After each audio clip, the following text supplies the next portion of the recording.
On the day of Ashura, when Imam Hussein alayhi salam came to bid farewell to his family members, he held the hand of his son Ali ibn al-Hussein as-Sajjad and pressed it against his chest. He said, "O my son, I am teaching you a dua which you should remember. It was taught by Angel Jibreel to my grandfather, the Messenger of Allah sallallahu alaihi wasallam, who passed it to my mother Fatima salamullahi alayha. Whenever you have a special need, or are faced with any calamity or crisis, or are inflicted with any grief or hardship, then recite in this dua. Allahumma salli ala Muhammadin wa ali Muhammad.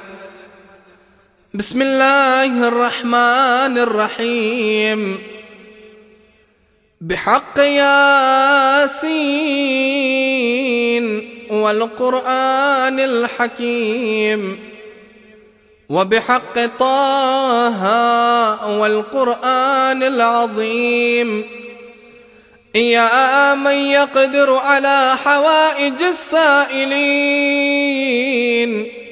يا من يعلم ما في الضمير يا منفس عن المكروبين يا مفرج عن المغمومين يا راحم الشيخ الكبير يا رازق الطفل الصغير يا من لا يحتاج إلى التفسير صل على محمد وآل محمد وافعل بي حاجات.